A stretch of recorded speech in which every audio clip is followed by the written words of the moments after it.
Right. So we're going to be recording this session for members that haven't been able to attend today. So welcome, Lily. Lily's a Barbadian-born entrepreneur, attorney, self-described super connector who has helped to build more than 20 companies, but has built 7 herself, trained in law at the University of West Indies and Hugh in law school. She also is proficient in real estate finance from MIT and has spent a lot of her time at the intersection of culture, capital, and technology across the Caribbean. She's building a massive initiative called Future Caribbean, which is a global open source agentic Aon buildathon, bringing together over 40 teams with 10 opportunity tracks in 21-day sprints, which is culminating in a pitch day. I've experienced Lily in many different spaces. Her energy is infectious. Being from the Caribbean, I obviously gravitated towards this idea and was like, I need to introduce her to our learning circle so they can hear about what she's doing. And so she knows that these amazing people in this learning circle exist and may be able to contribute in some way to what Lily's trying to build. So handing over the mic to you, Lily, just to share a bit more about what you're building, and we can just, as we do, we flow in this space, and people have conversations, they'll put their hand up or put it in the chat. So yeah, let's get into it. Yeah, first of all, thank you so much for that thoughtful, well-curated introduction. I appreciate that. Thank you. Okay, so I guess we'll just get right into it. So we're a global agentic AI buildathon, and it's come together really, really quickly in the last like 10, 12 weeks. But it started, I'm just going to give you this, I'm just going to flow. Okay, so if this isn't perfect, it might not be perfect, but I'm just going to flow. So back in February, I saw a viral post go out. It was like a small account with like 30,000 followers, and this one post got like 20,000 reshares. And it was a post on Caribbean economics. It was like, if the Caribbean was united, we'd have a $700 billion GDP, we'd be 25th largest in the world, X, Y, and Z, all this greatness about the Caribbean. And it got 20,000 reshares. And I was like, whoa, that's a lot of conviction, right? The people want a Caribbean that works, where the maths, right? Like right now, we're isolated. Every island is isolated. We don't have the economies of scale. So because we don't have the economies of scale, we operate on these always off systems, mostly off systems, right? And mostly off means that whenever you want a product or service, you have to wait for it and wait for it and wait for it. Like the entire region is running these hollowed out institutions, these hollowed out ministries, these hollowed out banks, these hollowed out businesses. And it's because they don't have the capacity, they don't have the manual capacity to reach, to provide an always on system, like an always on service. So I'm a lawyer by profession. I've been in law since 2013, 2014. And you recognize that it's very difficult. It's an extreme sport for anybody in the Caribbean to do business. Extreme, you know? It's extreme sport to do business, period, like to be an entrepreneur. But to do it in the Caribbean is extra. And so I was like, if we're very disconnected from ourselves, like throughout the region, we can't communicate with ourselves throughout the region. And because we can't do that, we're not able to communicate with the world, right? The biggest opportunity, the biggest company could come here and say, hey, I want to set up. And it could be NVIDIA, right? It could be a $5 trillion company. They could say, we want to domicile in Barbados. And we just do not have the hands to catch the ball, right? Even if we wanted to, we just can't. Because a company like that, they need to be able to move quickly. They need to be able to get a share transfer out quickly. They need to be able to get a certificate out the next day. And it takes us months to get these things realistically, because we are literally the most technologically underserved region in the world, practically, right? Like really, it's tough. So anyway, agentic AI, as we know here, it's very new. We're like on we're on a new wave here. We're at the very forefront of this, right? This is how it works. You have these communities that you see popping up, like this community here, and you see them starting popping up online, like the open claw meetups that are happening around the world. It's new, but people get it.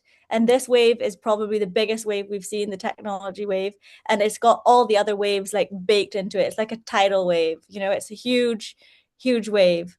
And it's how can we position the Caribbean to be like right on the edge of that wave, right? Like, can we do that? So can we create a buildathon, which the buildathon has been like a magnet for tremendous capacity. So like we've got partners, we've got H200 compute that's been donated to the top 40 teams to run for 21 days, which is like, we haven't seen this really before, 21 days of H200 compute, which is provided by Hut 8, which is a publicly traded company. They sell compute to Anthropic and Microsoft and Google. Then there's $70,000 in prizes, 50 cash, 20 machines. We've got like scholarships and incubator program scholarships for like Cayman Enterprise City, which helps companies, get incorporated or whatever they need to get to the next stage. But also the advisory boards that we've been able to bring together, that we've got like 100 advisors. A lot of them aren't on the website yet, but advisors from like Google DeepMind, UNDP, X, NVIDIA, Facebook, Meta, like the largest drone companies in the world. If you look under the hood of any major technology company, you're going to find Caribbean people like close to the helm, at the helm, in head of departments. There's tremendous capacity. Like the Caribbean is a region with 100 million. There's 100 million people plus alive right now with Caribbean heritage, like real Caribbean, that there's heart. Like they want to help. They see, okay, yeah, this is a region of the world that we're a part of. We're not operating anywhere near our ultimate potential. How can I come and be a part of this? So innovation doesn't happen in isolation, and agentic AI innovation definitely doesn't happen in isolation, because you need everything to collaborate, to talk together. You need the APIs. You need a meeting of the minds, as we say in law. And certainly as a region, it's very difficult if so one of the reasons why we don't work well together is because everybody has their own legal system. Everybody has their own police service. Everybody has their own army. Everybody has their own regulator. Everybody has their own financial securities regulation, their own like real estate conveyancing registry. Like we're all just, every minister, we're just doubling up work, doubling up cost, doubling up all the way through. And so we have this new world that's coming, that's here, that can like increase our capacity by multitudes, right? We're seeing one person $1 billion companies happen. We're seeing literally, there's this one company out there called Hyperliquid now. For every one person they have employed, it's making $100 million. So what happens when you apply that to a region? So you can create a region of the world that's efficient, that's globally connected to international markets. So one of the things, because of the way that we work right now, we're very globally disconnected from global markets. So if we look at the technology space, most of the wealth in the world that's been created in the last couple of decades has been in the technology space. Technology companies that have hit the public markets, like all of it. And the way that the US, we're all connected to the US dollar. When the US prints money, that money goes straight back into the public markets. That's why we have inflation the way that we have inflation, because there's so much money is being printed, money's going into those markets. It's connected into global financial markets. The market cap of the world continues to increase. So we look at the Caribbean. I'm from the Caribbean. I live in St. Philip in Barbados. We have GDP growth at like 2% a year, but we have inflation at like 3.94% a year. So it means like that house in St. Philip, that house in Ealing Park South, that was 300,000 Barbados dollars 10, 15 years ago. And it's basically the same 300,000, maybe it's $310,000 today. But to go in the gas station to get eggs and cheese and bread, it's now 100 Barbados dollars when it used to be 33 Barbados dollars, right? So over the last 10, 15 years. So basically what's happening in the Caribbean is every 10 years, the wealth of the people is dropping by 50% in comparison to the cost of living. Like it's very serious numbers.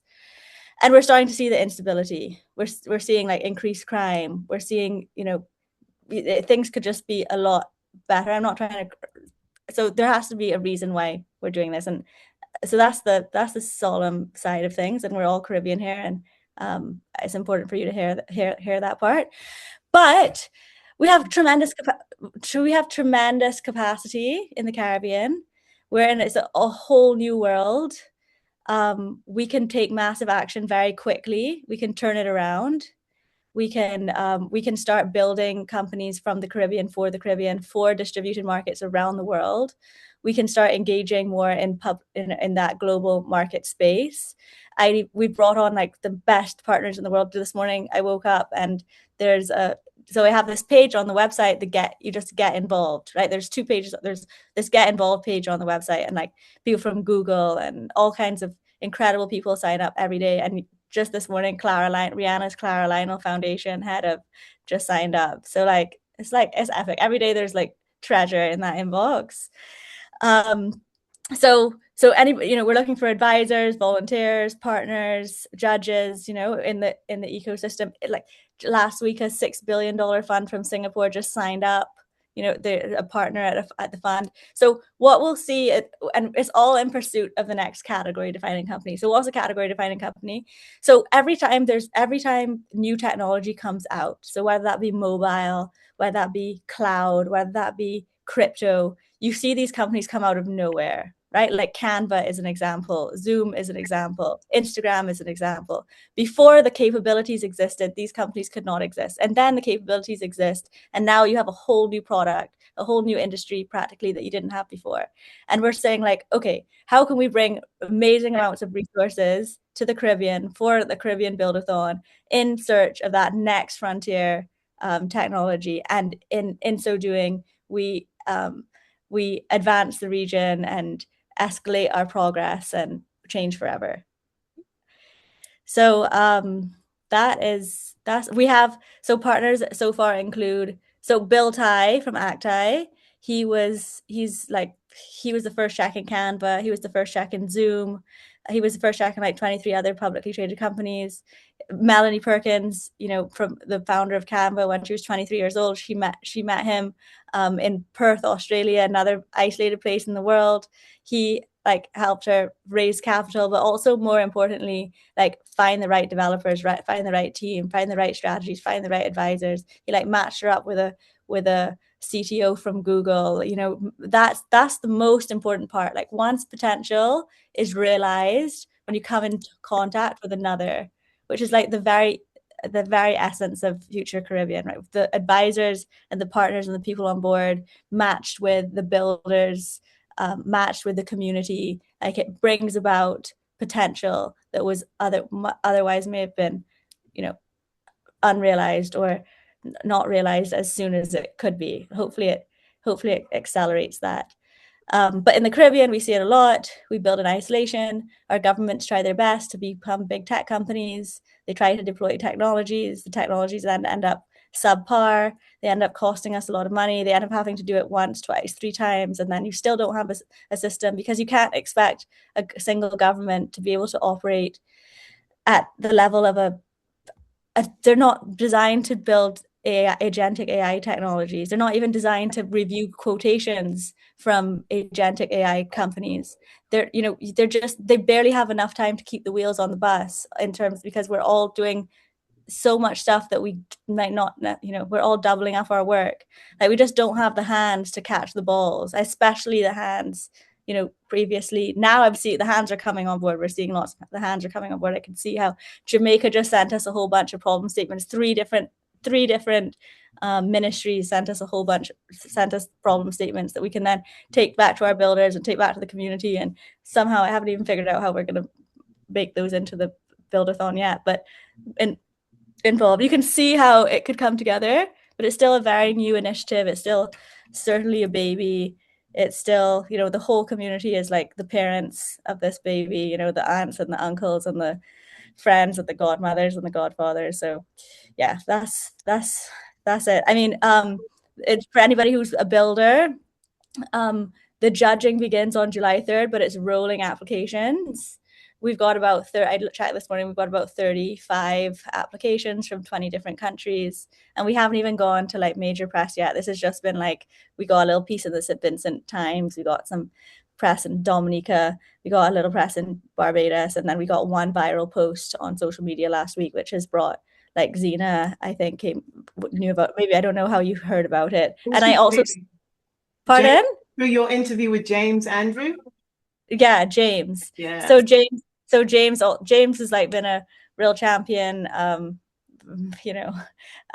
to me. And over the last 3-4 weeks, just every day we talk, and he like helps me, and he did an interview with me. So there's been a couple of those things, but we haven't gotten like major publicity on it, and the community, I mean, but it is major, the publicity that we have had so far, because it's not about quantity of publicity, it's about the quality of the people that manifest around a certain the idea, which make it grow. And Let me it's the ask you right.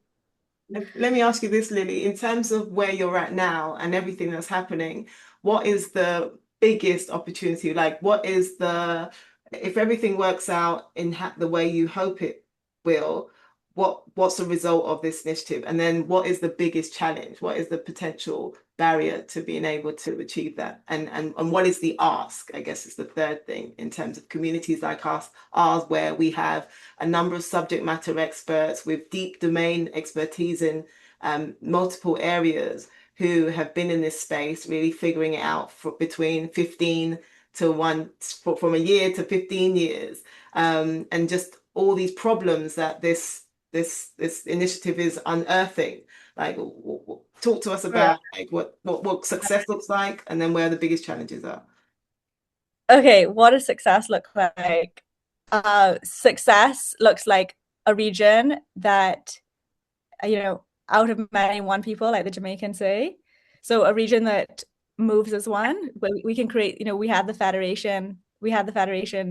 Our forefathers created the federation. It didn't work out because one country dropped out. But now we can create these federated cooperations, these technologies that, even though we are many, the outcome is oneness. The outcome is as though we are one. We can act as one. And that is like, why is that important? Like disaster coordination, for example, immigration, for example, the fact that we've got like criminals going through our waters and all the time, but like we don't have any way of, because we're not all on the same page, it's difficult to track them. Or disaster coordination, for example, we have challenges and opportunities and challenges, and in order to attack those challenges, or not attack, but in the most life-giving of ways, we kind of have to collaborate. There can't be silos of information, silos of technology that then end up expanding time when we can't afford to expand time. Like, look at St. Elizabeth right now. 98% of the houses in St. Elizabeth are still the same way they were, a year ago when they had a hurricane. We're not utilizing any technology to help compress the time for the people.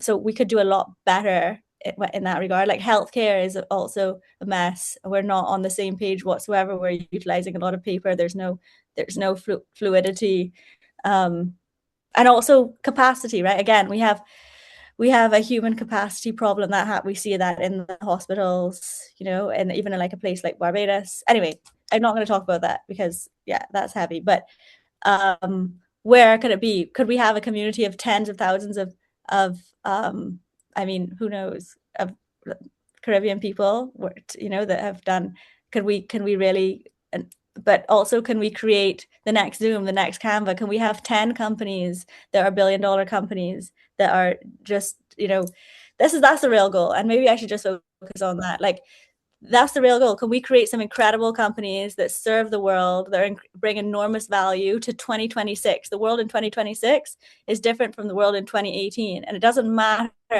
that we weren't a part of that 2018 world. All that matters is that we're a part of this 2026 world, and we can bring value with the tools that we have now in a really creative way. And we can we can be authentic when it comes to the opportunities that exist and the problems that exist here, and the problems that exist in the Caribbean. But I mean, distributed markets like ours are not unique. Like, they exist in in Asia, they exist in Latin America, they exist all over in the Pacific. They exist everywhere.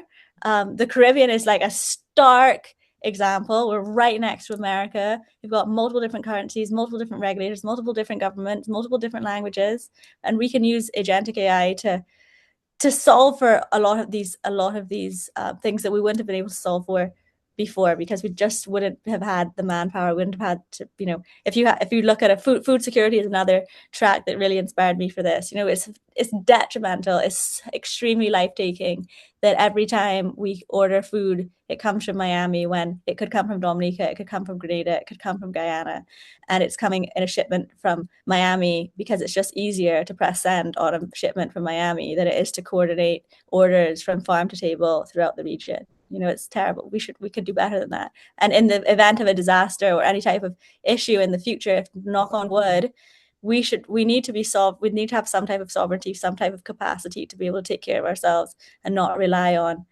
imports from Miami, for example, when we can, you know, create it for ourselves here. Awesome. Similarly with the technology. Okay. And before, because we've got 7 minutes, and I know Kira had asked for more detail about the hackathon. So can you just give us a bit more detail about how it works and the process? Okay, so guys, if we run out of time, we've just put on, one of our volunteers has just updated our website, our partners, and we have a state-of-the-art voice AI agent on the website called Milo, and you can go on Milo.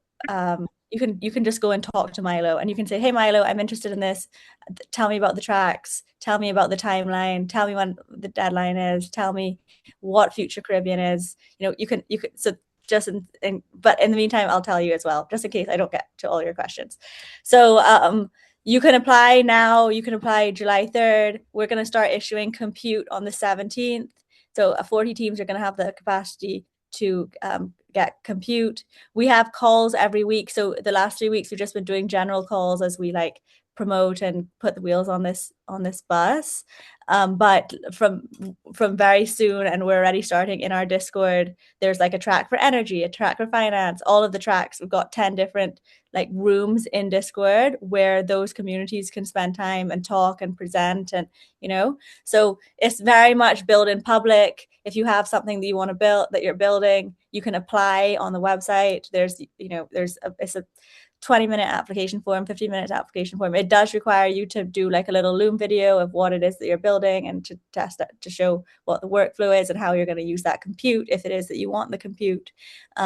We definitely recommend for everybody to apply. We then match those companies with specific advisors. So like we have advisors from financial institutions in the Caribbean, like financial institutions out of Jamaica, financial institutions out of Cayman, financial institutions out of Trinidad, you know, and Bermuda now. So if you were building a financial infrastructure platform, you would have access to advisors around the region who may become potential business partners in the future, may become investors, may be able to help hone your idea or project.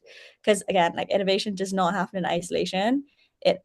You want to build. That's the cool thing about AI right now, right? Like we can literally build for community. We don't have to swallow anybody else's technology. We can build like for purpose solutions that exist, that help the, you know, that work here in the Caribbean and other distributed markets.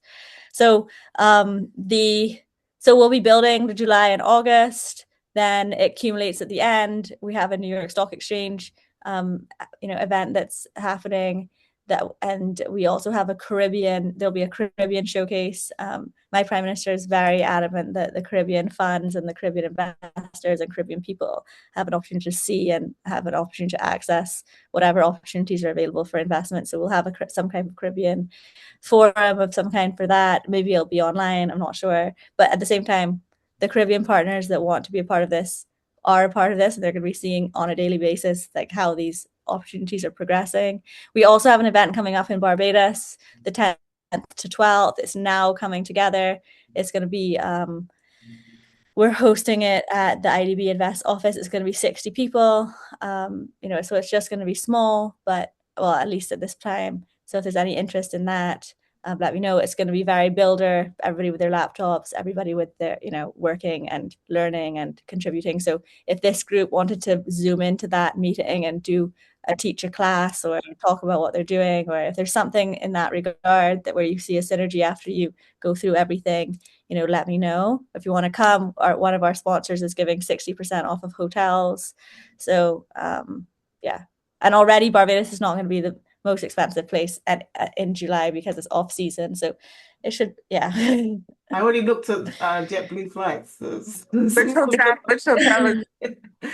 I know Paul's got his Pardon? hand up, and then Dr. Sharman. Also, go ahead, Dr. Sharman. Oh, sorry. Quick question. And full disclaimer, I am a Barbados citizen and I travel to Barbados quite often. And I'm based in St. Philip, so we might be neighbours.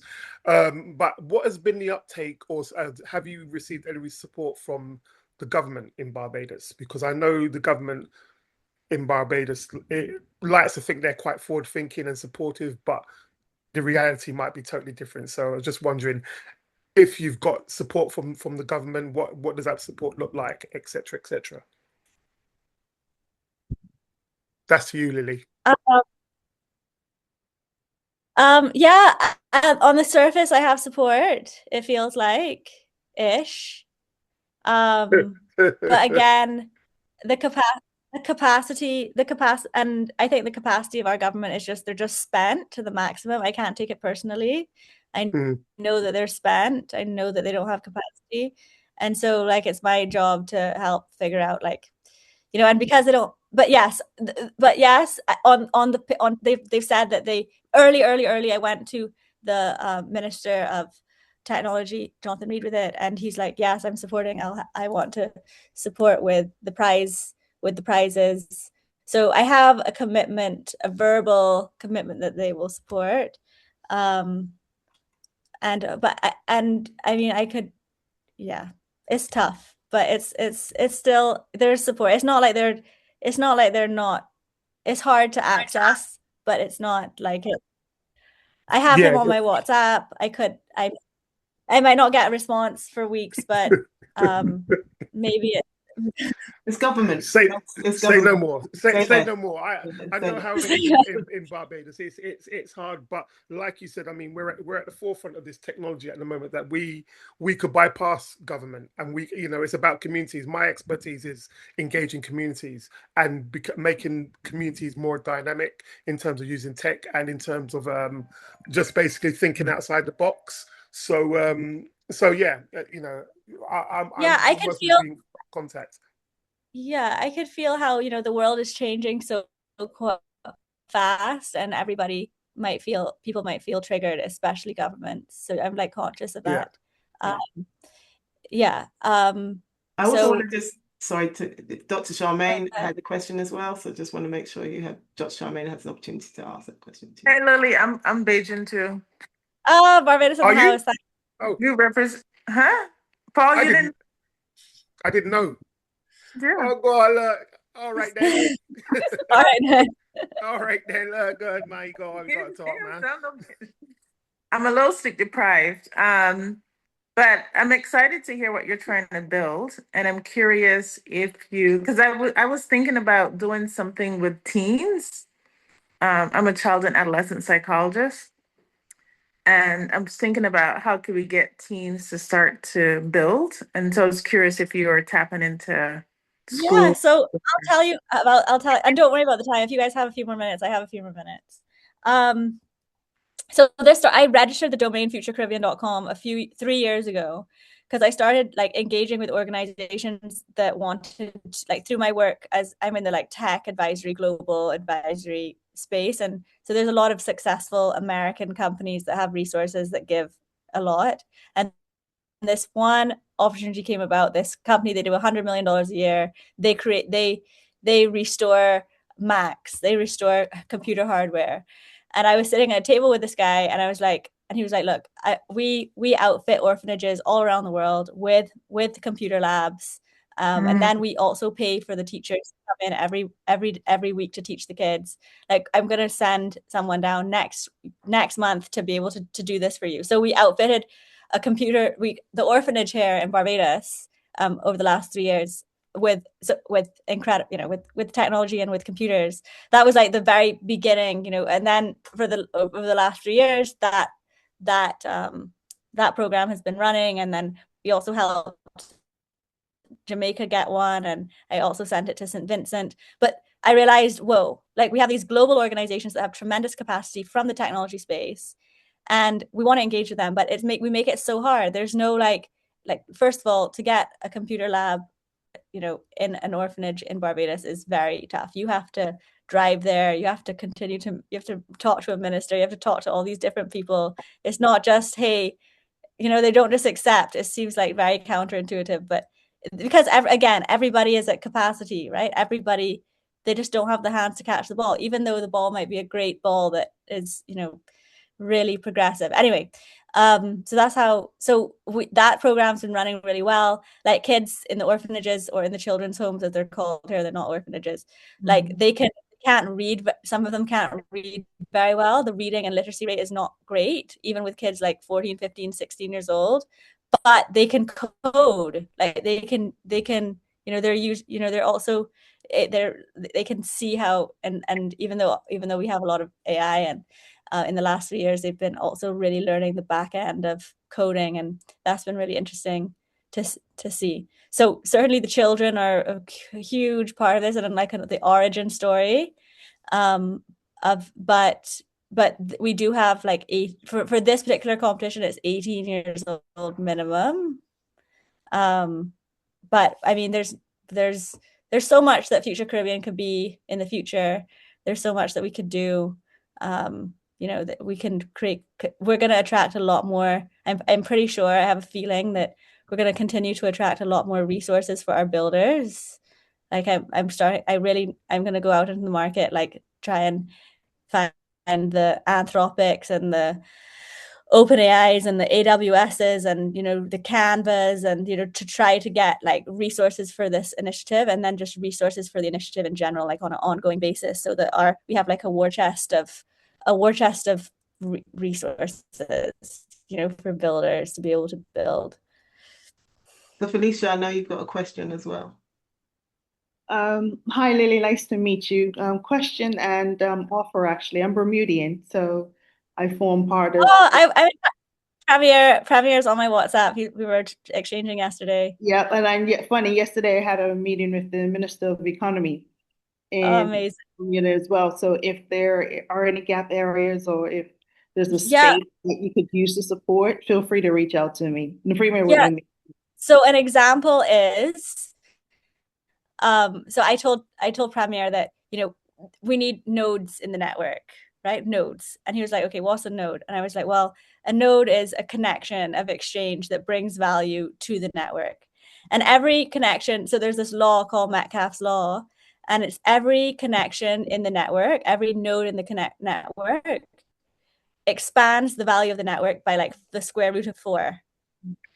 So it's very important that we create as many. So Bermuda is very important. So there's a team that has applied from China, like their PhD, live in France, they've built like next generation technology, frontier technology in finance, agentic financial technology, which is really incredible. And they're like, is there a lawyer that we could speak to in Bermuda? Is there a bank that we could speak to in Bermuda that because you can create the next frontier technologies, but if you don't have a regulator, or you don't have a banking partner, you don't have the legal, like, you could just go bankrupt. And I've seen it happen. I've seen the best technology in the world be developed in the Caribbean, like literally invented in the Caribbean, and the Caribbean did not give them the regulation that they need.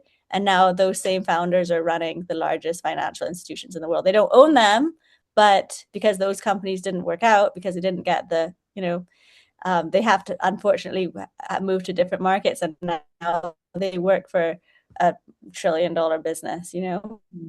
Yeah, I think it's definitely the so we definitely, the nodes are really important, I feel.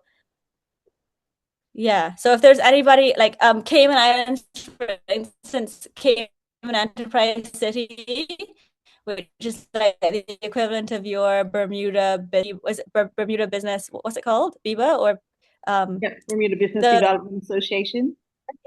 Yeah, Business Development Association, I think, where you register the companies, and the whole point of that organization is to promote Bermuda as like a business you know, jurisdiction. And I mean, I note this on the website, that Bermuda is like a center of excellence in the Caribbean for insurance, just in the same way that Cayman is a center of excellence for corporations, and tourism is we're a center of excellence for tourism in general. But we've got all these centers of excellence. You've got all this capacity. It's just, expanding on that. So yes, if there's anybody in Bermuda that you think could be, Chris Burns from, do you know Chris Burns? Mm-hmm.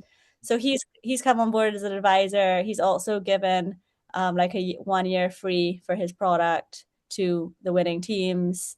So I mean, yeah, we have one node in Bermuda so far, and the premier as well. He's just trying to understand how, like, what my ask is. Mm-hmm. And my ask to everyone is like, hey, this is what we're doing.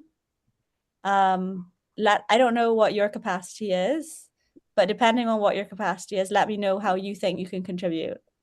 I know that that doesn't work so well with government ministers, apparently, but I have to figure out my speech on that regard. If anybody wants to help me, by all means. We have a WhatsApp group, by the way, which is pinging off nearly 400 members right now. It like grew exponentially in the last 2 weeks. So anybody wants, I'm reachable in that WhatsApp group. You can literally go on the website and there's a big green button, WhatsApp. You just click on it. It takes you straight to the WhatsApp group. And it does the same thing for Discord and the same thing for Tap In, which is where we host our videos. Yeah, I mean, I think it would be great. It would be great to have more support in Bermuda, or at least a connection in Bermuda where I can send teams. So the idea is, we've already started advisory calls, that we have economists. So if there's anybody, if there are any great economists in Bermuda, the economists are important because the economists are important. There's a lot. They have a lot to teach, founders. But I've already been started the advisory calls, so when I see the advisors are available, it's just to talk to teams. So it's just about matching up, the calls to those advisors and the teams to those advisors. And so that's already happening. So right now, literally, we could start now. If there's a lawyer in Bermuda that would love to be part of this, we're looking for the next category defining companies. So if we find that, and we have a lot of ingredients in that regard, we've capacity from around the world that's done it before, again and again and again. And like the head of City Ventures is also one of our advisors. So I think you can see, everybody should be able to see the potential. If you're a law firm in Bermuda, you should be able to see, yeah, okay, we want to be part of this. We want to associate our brand with this. We want to be the name that these founders think of and come to. And then similarly, if there's a bank in Bermuda, a small bank, maybe it's Clarion or one of those like smaller banks that might have the time to, dedicate an hour a week or something to a team to speak to teams at large on a call, or to fit in 15-minute blocks or something. So I'm conscious of time, so I'm going to round up the call today. But this has been really, really insightful. And as you can see, we've got so many people in this space, and some of you haven't heard from who have a lot of experience in specific domains in terms of professional domains, but also how do you apply this technology to support and enhance these industries from an agentic lens, but also just being more efficient with how we use generative AI and how we teach the next generation to use it responsibly and ethically. So there's a lot of stuff also around, at the same time, building leadership skills to be able to be equipped to manage this big change that's happening. So I think in our group, we'll mostly start to think about some of the things that we talked about here. Individually, I'm sure people will come back, but collectively, as a group, one of the ideas of like potentially presenting something at your up and coming session in July might be a good idea for us to come together to do something like that as well. That'd be great. Thank you so much, Dina. Thank you for the space. Thank you for the time. Thank you for the opportunity. Thank you for the understanding, because I came into the call quite a bit late. All good. Yeah. So everybody get some rest, please, because I know this movement is moving fast from everybody's angle. Be like Amal and take in the sunshine and take a moment to pause